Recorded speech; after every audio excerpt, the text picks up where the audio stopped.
Hi and welcome.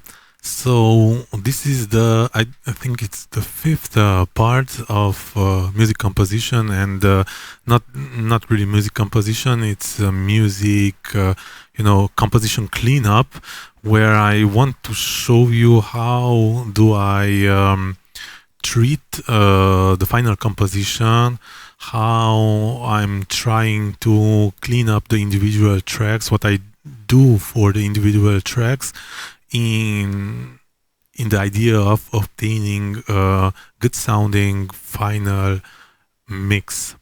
And at the first I was showing to you what I did with the drum track and how did I clean it up to arrive finally at this sound. How I used the idea of layering down the drum track in order to give some 3D pop cut through. Yes, and then I show you the bass. What did I do for the bass so that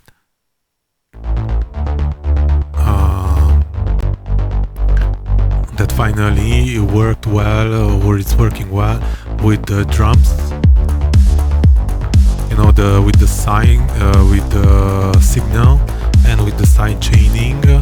I managed to change a little bit the rhythm of the bass, and not just to change the rhythm of the bass, but even to make it work the two well together. And then was the arpeggiated sound. I showed you how this banner synth sound can be used and make his way in a track and becoming more spacey, more interesting, like applying reverb and echo throughout an auxiliary bus. And the idea with the auxiliary bus was really to tell you that it's good to have a separate auxiliary bus for effects like echo and reverb, because this way if you are routing multiple instruments throughout the same space, then they will really bind together and work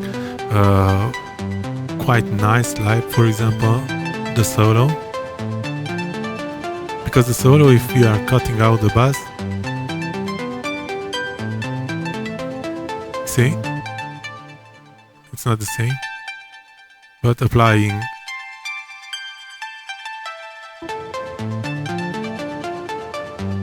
it just works nicely. And then we have the third.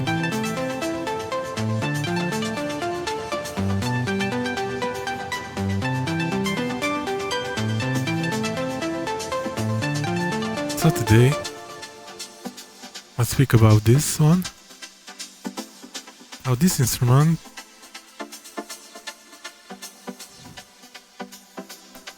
it's again a sound, a synth sound. This one.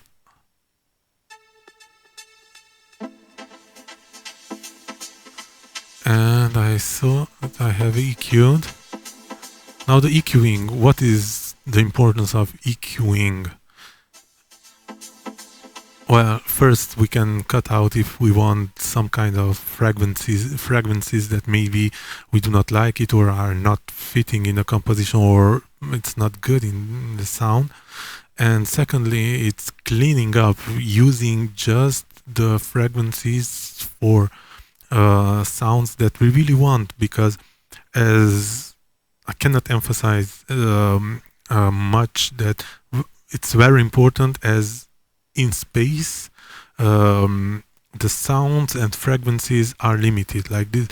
So we have from, I don't know, from 20 to 20, and The problem is 220, and the problem is that it's in a tunnel, so the sounds are sharing the same frequencies, and some will cover the others. So it's good as much as we can to properly EQ so that these kind of problems do not occur. So here, for example, I can leave it like this, but you see here it's appearing that from time to time there are noises that we cannot hear. But imagine if you have 5 more tracks, so multiplied 5 times, it becomes a level that is occupying that space without no reason, and it will not allow for the kid, for the bass, whatnot, to have that space just for them.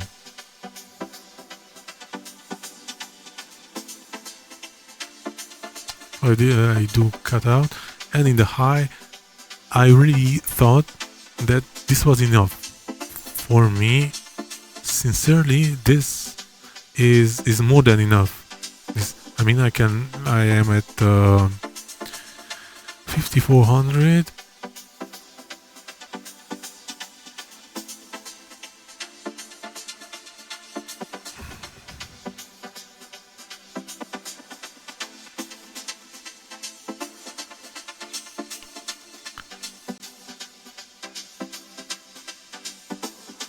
Even that it's enough. I don't want more. See? So this is really important, and I cut out the low frequencies. I didn't need it. I just want something in the high, like in candy, ear candy, if you want. This is like acting like an ear candy. It's making the track more interesting. And then, of course, again, this is the bass sound. Like, listen the track with this, like this.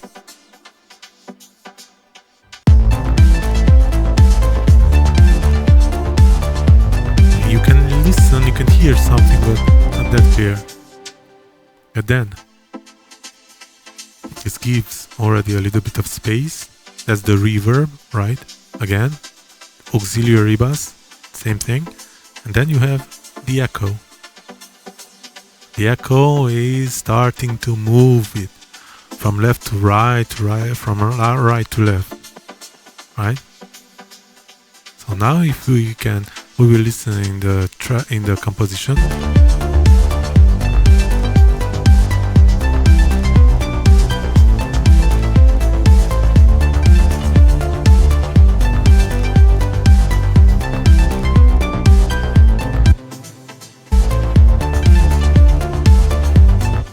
And I didn't put, but we can play a little bit with the transient master. Now, transient master.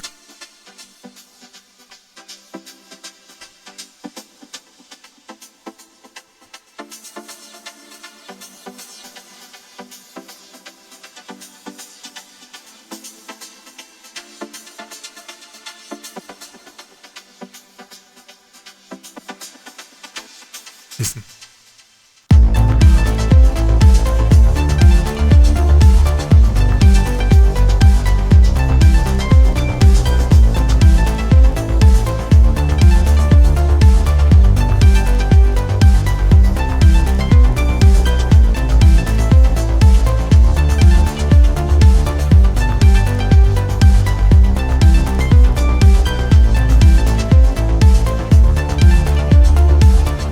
Without the transient, not without the transient control, I want to say.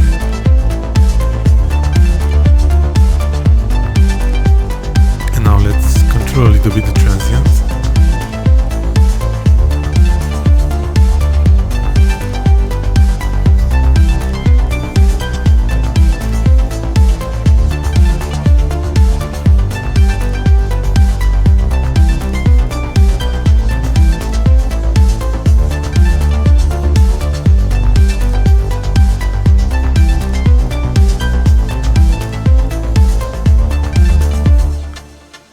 Okay, so this was really just a little bit of EQing, transient control, and then reverb and echo. And let's do the other one also. Let's listen this track. What have I? Okay, so here we have a LFO thing. So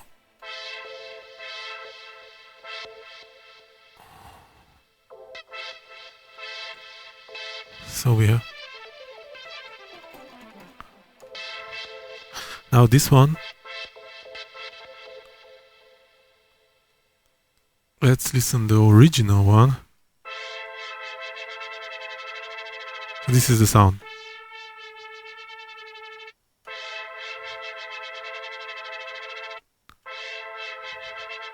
Yes. So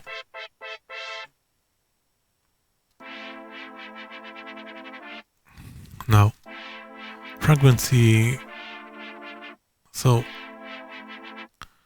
I got until here, right, to 48, 168. I want to tell you. Let's go down. Oh, look there.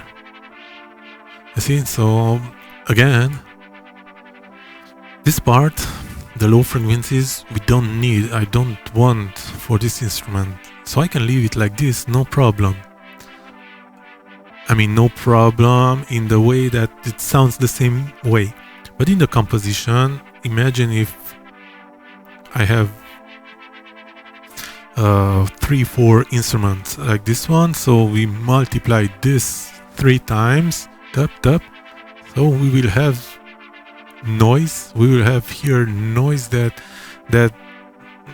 it's just bad in the final mix. Then we will listen and we will just hear that it's so muddy. It's not clean. The low frequencies, and we cannot understand why the kick is not sounding well. It's not kicking enough. Why the bass, we cannot hear it. Why it's not sounding well.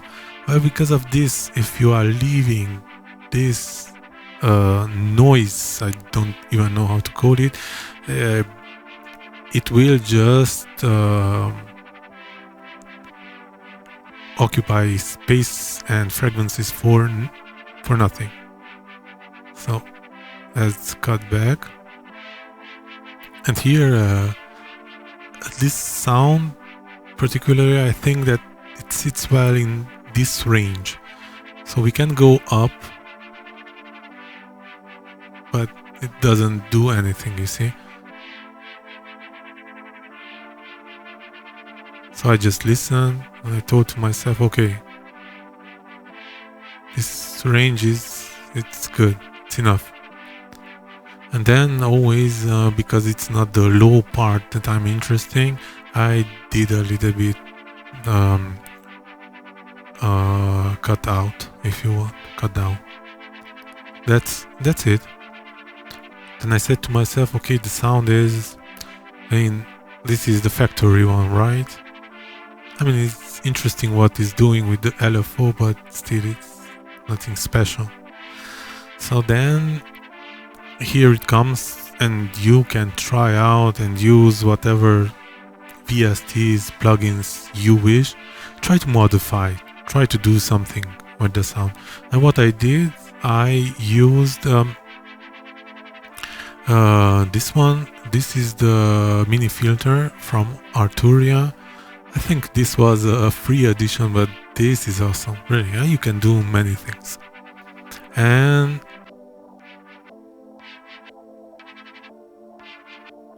so I did some automation here. You can do a lot of things, but I don't know if I did a lot, but you can automate so that he's doing some kind of it's changing the shifting and so on and so forth. So this is really cool stuff.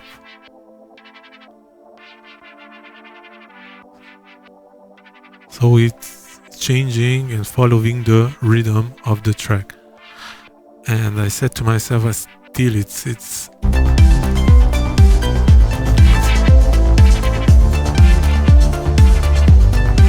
yeah. I mean, it's very abrupt. It's like it's not in the place of the composition. So again, I said to myself, how can I glue, bide with the entire composition? And this is why, and again, I'm emphasizing the importance of using auxiliary bass effects. So I run reverb for the space, for the environment, and then echo.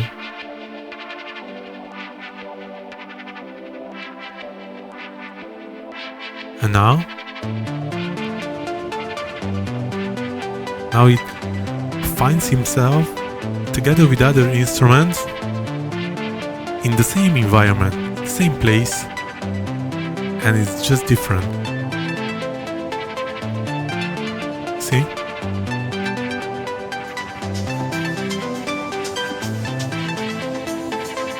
How about that? Like I can take out.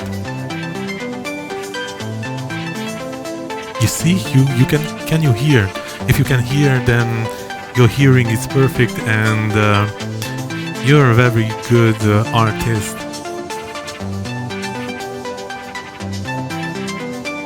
So this is I taken out from the environment of the others, and now let me just take it back. So now they are all together, working in harmony in the same place. That's beautiful, that's wonderful. This is what they should do. They should be in the same environment, in the same place. And now the other ones will accompany them.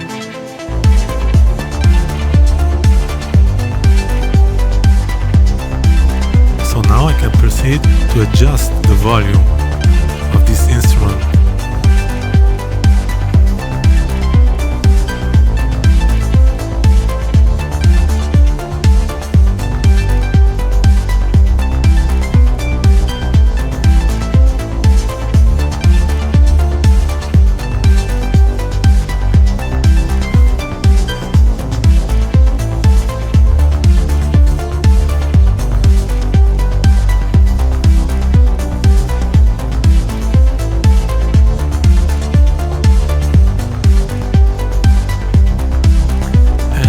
Because this is how before it was, I said to myself, okay, has to be something more,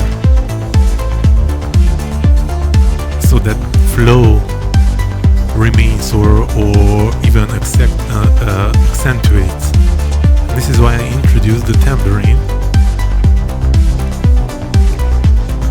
to give that flow, that continuity. So now listen without. It's not bad, but it's now we know that something is missing. So listen, now I will introduce it. It's just there. It's not really remarkable. It is remarkable if you are stopping it. Look. If I'm stopping it, now you say, oh, it's something missing. And now it's there. And for this one, what I did, EQ'd again. Very important. I wanted to obtain this sound that you are hearing it. So I come up until, you see, 3150 hertz.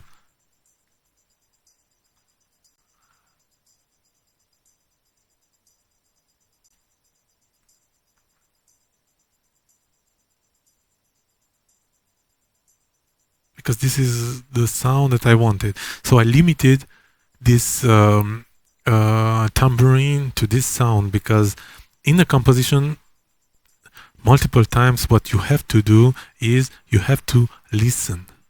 You really have to listen your compositions, and then we have the chance that we can even look at the EQ. So now we have a visual EQ.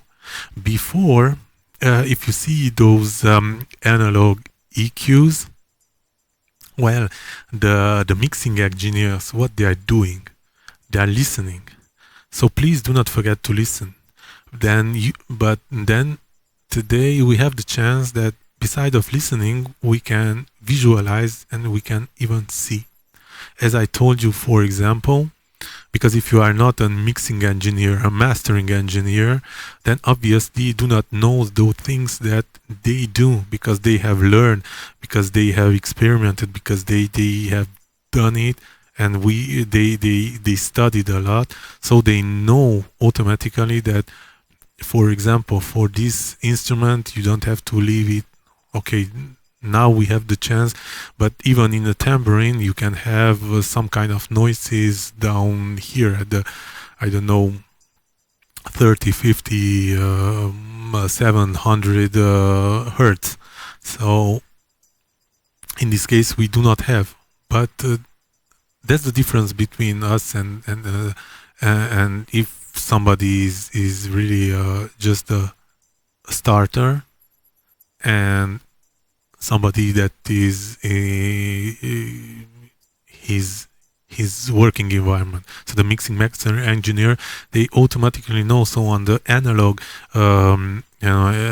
EQ, they know what they have to do with the high pass, low pass, and they will high pass and low pass it and do all that stuff, because one, they know that they have to do, and secondly, they are listening. But even if they are not hearing anything with the hi-hat, they will not leave it, they will low pass it, that's for sure, or high pass it, whatever. But the most important thing what they are doing, they are listening. So this is why I'm telling you that you have to listen also. So now you have two possibilities, and this is good. This is a very good exercise because you can listen, and if you are not hearing something, then you can look visually, and you can see that what you have done, it's not good. For example, if low passing, there are frequencies that you cannot hear, but you can see it by visualizing the EQ. And then you can cut out. So please, when you are doing a composition, listen. And what do you think that it sounds good? And then listen another composition. If you are not sure of yourself, listen another composition by or not other music that has been mixed, mastered by well-known mixing mastering engineers. Listen that music, then listen yours, and you will see that the nuance and the difference is there. So this is what I have done with the tambourine, and then this is what it was originally. So this is a sample, yeah, and we can see that left right has a different time and volume applied, and living like this. Listen, one almost you cannot listen, you cannot hear, but even if you could, I mean, I can,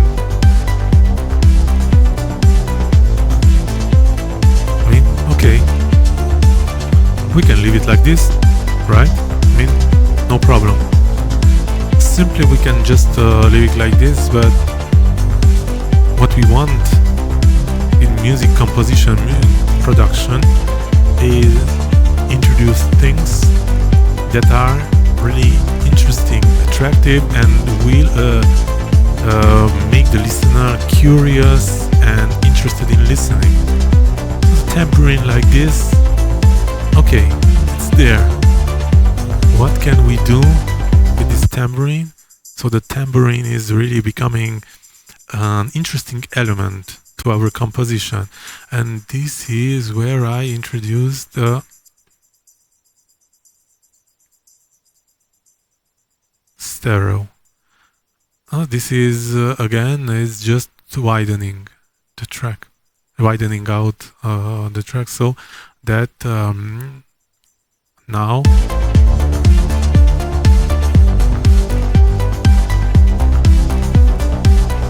versus this one.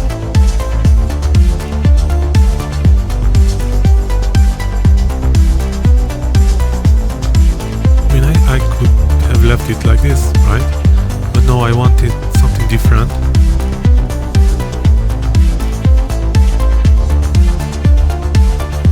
So I obtained to do this.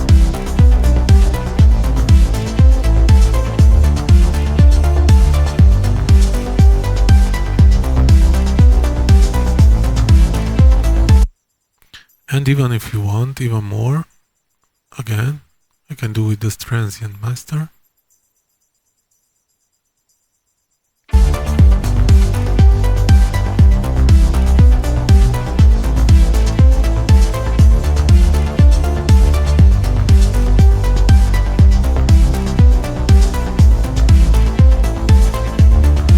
Really creamy. I want to hear it. I want to hear it in the composition, but that's all. I just want to hear it in the composition and nothing more. And this is why I opted for this is why I obtained for you know, widening, because widening, it gives me this effect.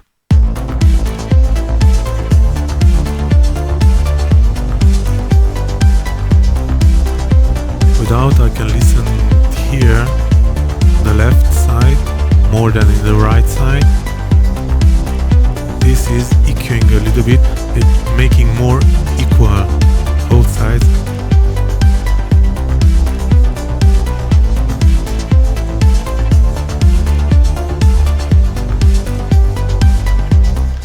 Okay, so what we had today, so today I introduced 3 elements and revised a little bit what I have done before. So it was this with the transient and with the effects buses, right?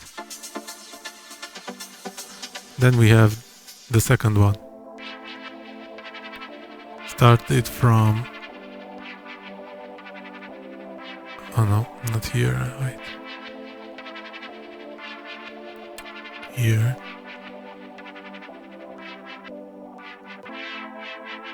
I started with this sound, right, and we EQ it, then I used the mini filter from Arturia to get to this LFO effects a flow, right? Then I introduced in the same environment that the other instruments were, same reverb, echo, so that it really flows nicely. And then the tambourine, because I wanted something different, because you will see then when we will see a little bit the structure of the track, I wanted here to introduce something new, and something new that makes even more or accentuate the flow was the tambourine. So the tambourine, it's a sample, and the sample just 1 second. So tambourine, this is right.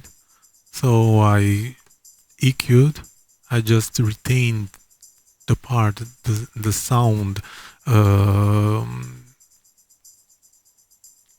the frequency range that I wanted. So I retained just the frequency range that I wanted, right?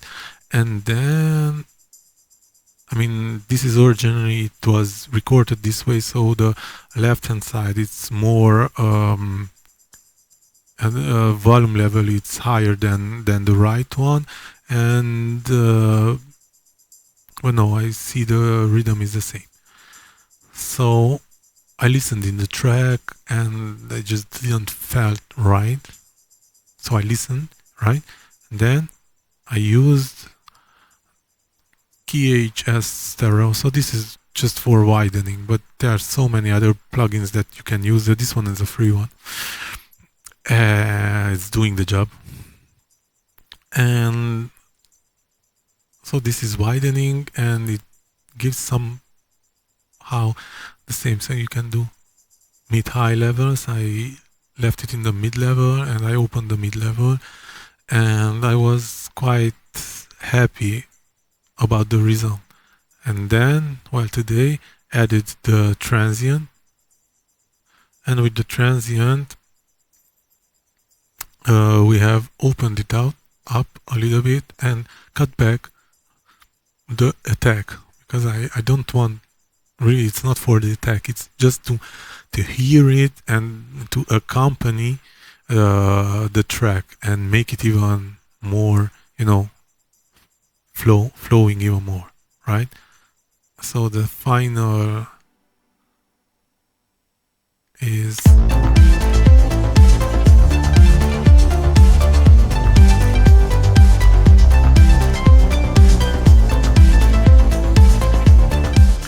so I hope this was informative for you. If you are already doing all these kind of things, then it's cool. But if not, I hope that you learned something. If you are doing differently, the way you are cleaning up your individual tracks, preparing for the final mix down, then please leave it in the comment section below. The way you are handling, the way you are doing all these kind of things. Remember, the idea here was to be minimalist. So